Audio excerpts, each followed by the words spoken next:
चैतन्याय नमो नमस्ते चैतन्यचन्द्राय नमो नमस्ते चैतन्यचन्द्राय नमो नमस्ते जय जय श्री चैतन्य जय नित्यानंद जय द्वैत चंद्र जय गौरभक्तवृंद जय जय श्री चैतन्य जय नित्यानंद जय द्वैत चंद्र जय गौरभक्तवृंद हरे Krishna Krishna Krishna Hare Hare Hare Ram Ram Ram Hare Hare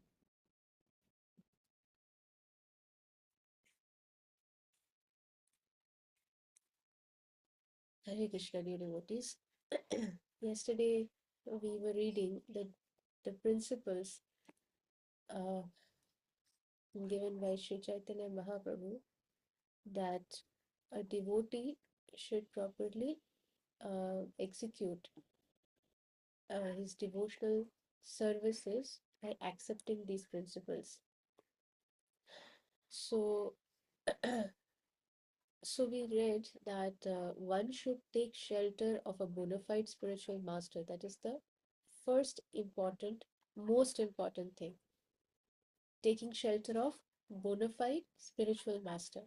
Second is to receive initiation from the bona fide spiritual master. Third, to serve the spiritual master. We discussed that there are two ways of serving the spiritual master. There is Vapu Seva and there is Vani Seva. Then fourth is to inquire and learn to love, how to love the Lord. So learn love from the spiritual master. Fifth is to follow in the footsteps of holy persons who have devoted themselves to the transcendental loving service of the Lord, not somebody who is completely drowned in materialistic activities, but somebody who has dedicated their life and soul in the transcendental loving service of the Lord. We should follow footsteps of such holy persons. Sixth is to be prepared to give up all kinds of enjoyment and suffer all kinds of miseries for the satisfaction of Lord Krishna. This is where we paused yesterday. One is to be prepared to give up all kinds of enjoyment, means all kinds of sense enjoyment. First thing is to understand that whenever we try to enjoy something, any kind of thing, whether that is food, whether that is with our senses of our eyes or ears or mouth or skin. So we have five senses. There is eyes, nose, ears, our tongue, the skin. These are the senses. So when we try to use them, now how somebody uses the skin, somebody maybe is to touch someone. That is one way, or um, to use various kinds of material products to look very beautiful. That is also sense enjoyment. We want the skin to look very beautiful so that others are attracted towards me. Then eyes.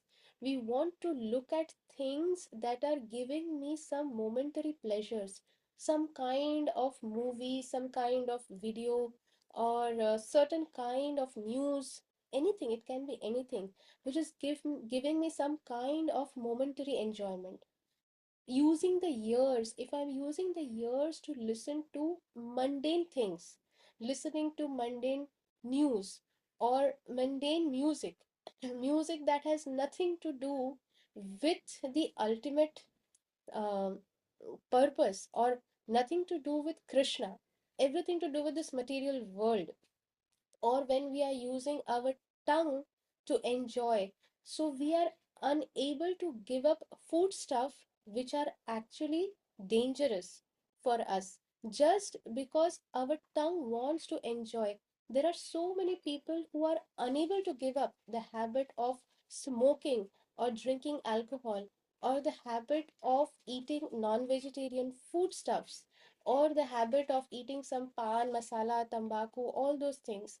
This is for the pleasure. It's a momentary pleasure, but we know what happens after that. if we just go through the statistics that the various countries have given, we see that the highest number of cancer happens amongst those people who are non-vegetarians, or who are take liver problems or kidney failures, liver failures is happening among people who are taking too much alcohol, people who are smoking. I have seen someone in the hospital.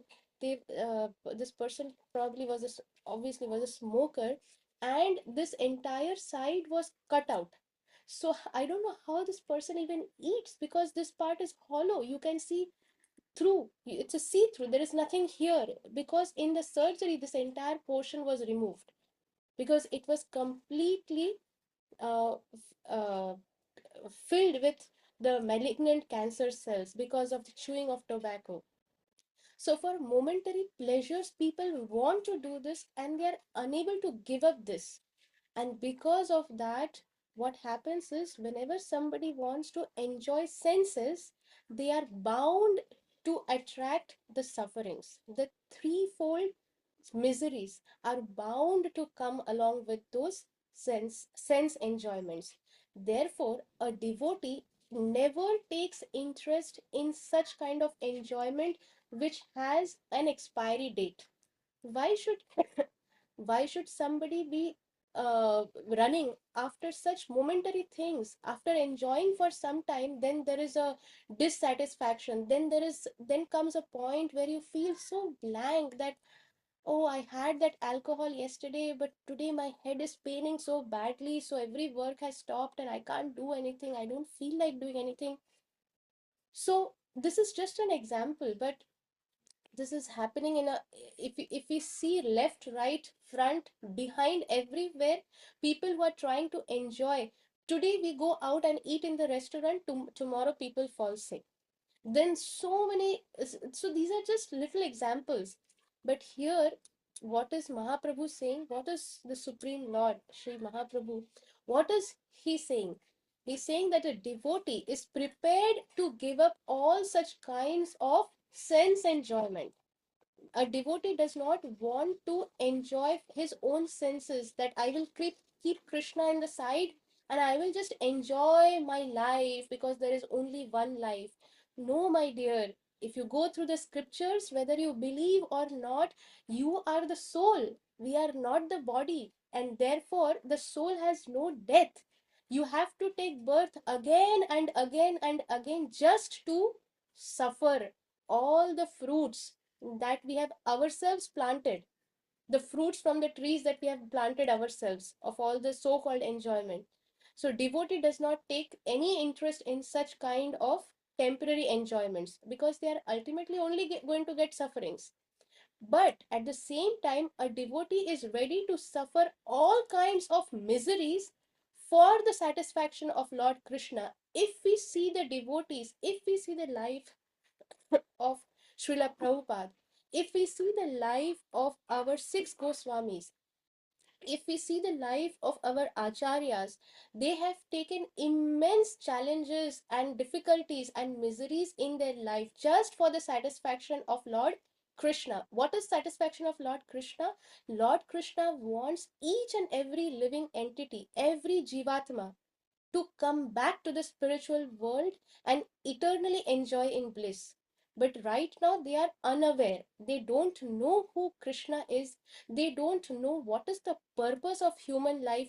They don't know what to do with the body. Therefore, they are just going here and there randomly trying to enjoy something and ultimately suffering after that. So, therefore, Lord Krishna sends his very dear devotees that you please go and spread the instructions. Tell them about me. Tell them about my abode. Tell them what is the ultimate purpose of their life. And therefore, our acharyas, they take all kinds of miseries. They live in our six Goswamis. They were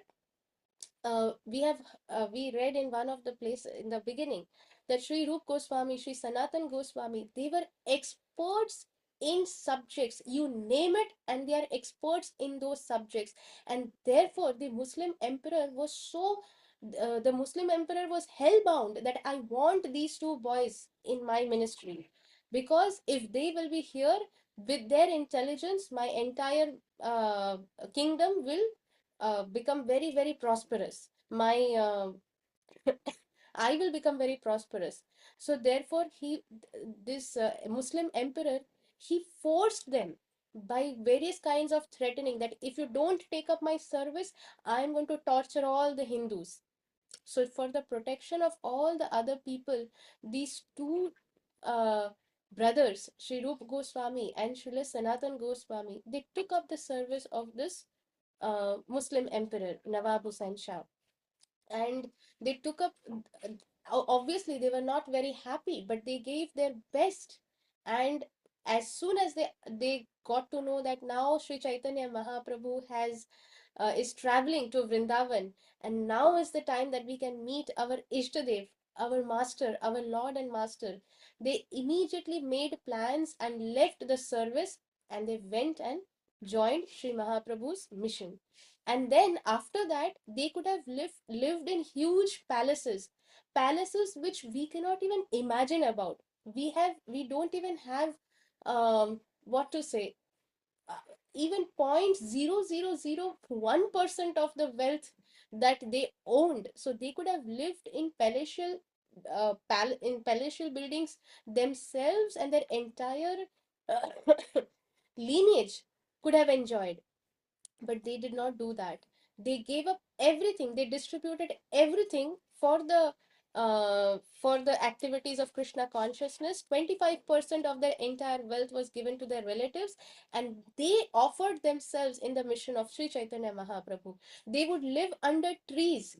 In fact, every night they would change the trees, because under one tree maybe one night is very comfortable. Oh, there's a nice, maybe like a pillow, little bit up, maybe the roots are little um, upward, so you can sleep nicely like a pillow.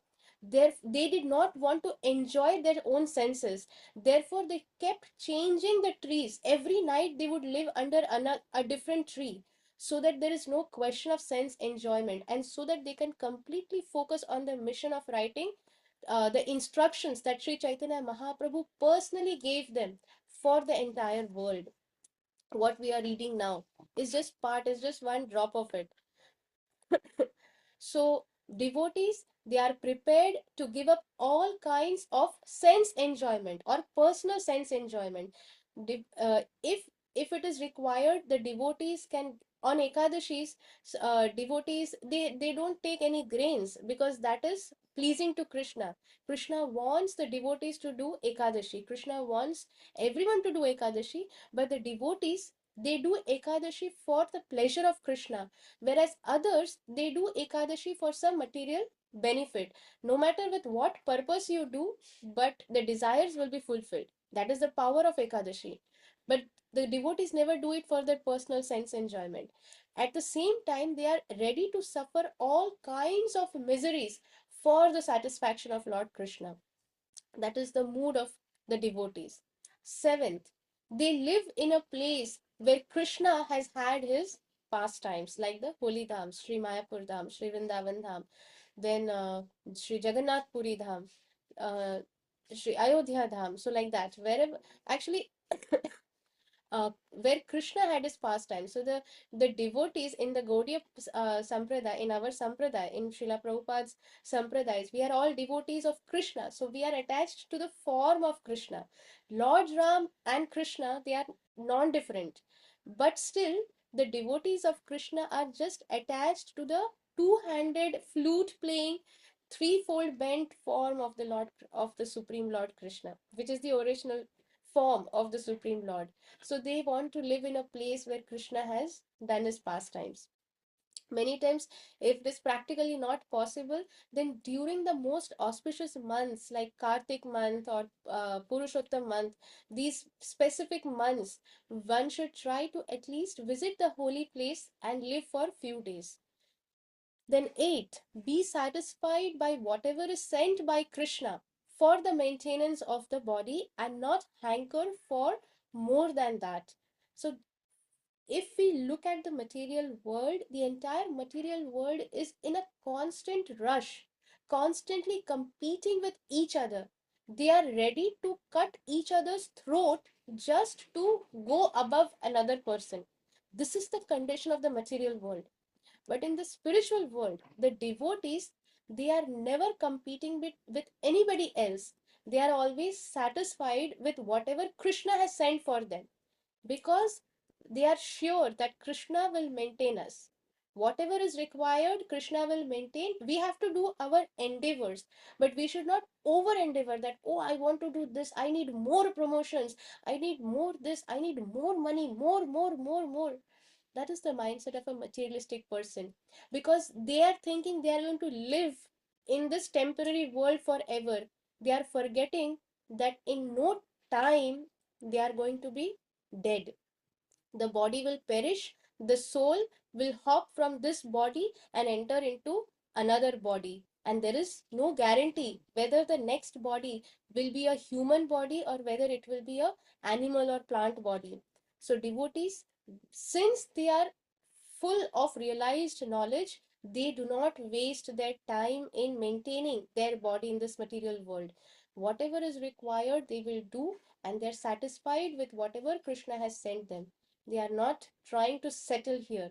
Srila Prabhupada always said that this material world is not a place for the gentleman. So don't try to settle here. That if I do this, अगर इतना कर लिया तो फिर बस फिर एकदम अच्छा हो जाएगा. अच्छा उतना कर लिया then life एकदम set हो जाएगा. नहीं, life कभी set नहीं होगा. Because Krishna has named this place as Dukhalaya Ashashvatam. In Dukhalaya, you will only get Dukh no matter what you try to do. So, therefore, devotees, they are satisfied with whatever Krishna has given them for the maintenance of the body, and they are not hankering for more than that.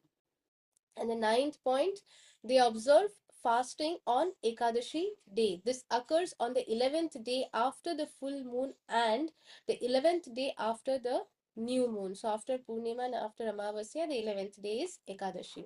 So this Ekadashi day, Mother Ekadashi, is Bhakti Janani. Bhakti is also a Devi. She is a feminine, Bhakti Devi. And Bhakti Devi is always serving Krishna. Many people use this term bhakti for other things, they or for other demigods, or sometimes they use it desh bhakti, this bhakti, or this demigod bhakti. Actually, Bhakti Devi is committed in the service of Lord Krishna and no one else. Therefore, Bhakti, this term, cannot be used in any other place. Same way, Ekadashi is Bhakti Janani. Whoever does Ekadashi receives this intelligence of surrendering to Lord Krishna more and more. Their intelligence opens up. So Ekadashi day is very, very important, and devotees are very, very particular about this day. On such days, no grains, cereals, or beans are eaten. Simply vegetables and milk are moderately taken, and the chanting of the Hare Krishna Maha Mantra and reading of scriptures like Bhagavad Gita as it is, Srimad Bhagavatam, the Krishna book is there. Such books are in the reading is increased because it is upavas. Upavas means we want to live closer or we want to go closer to the Supreme Lord. Upavas. Vas means reside, and upa means closer. So we want to reside closer to the Supreme Lord, and to do that we want to do things that are pleasing to the Supreme Lord. So we fast from grains and cereals and beans. We take whatever vegetables are allowed, whatever non-grain items are there, milk and milk products, moderately taken. We should not eat too much that we ate so much now we need to sleep. So no other reading, no other chanting is going on, but only eating and sleeping is going on. So therefore, moderate eating, and then more chanting, more reading of the scriptures. And tenth is to show respect to devotees, cows, and sacred trees like the banyan tree. These are the very, very important uh, principles that a devotee must follow. So we will pause here, and Krishna will continue reading tomorrow. Let me just put a marker here. Yeah. So thank you very much, dear devotees, for your very kind association. Vansha kalpatrubhyascha kripa sindhubhya पतितानां पावनेभ्यो वैष्णवेभ्यो नमो नमः। अनंत कोटि वैष्णव वृंद की जय। श्रील जय पताका स्वामी गुरु महाराज की जय। जगत गुरु श्रील प्रभुपाद की जय। श्रील कृष्णदास कविराज गोस्वामी महाराज की जय। Today is also a very auspicious tithi. It is the appearance day of Srila Bhaktisiddhanta Saraswati Thakur Goswami Maharaj, who is the spiritual master of our most revered and beloved Srila Prabhupada. So, um, so please, I've sent some videos, I've sent some messages. Kindly go through them and please take full advantage of this day. Please pray because Vaishnava Acharyas, they are very merciful, and on such special tithis as the appearance day and disappearance day, they are even more merciful. So let us pray for our Krishna consciousness so that we can become pure devotees, so that we can serve and please our spiritual master Sri Guru and Gauranga, and so that we can make our life successful. So on that note, Nitai Gaur Premanande, Hari Hari Bol. Shri Shyama करुणामयी माता जी की जय। Thank you very Hari much. बोल। Nitai Gaur निगुण Premanande, Hari Hari Bol.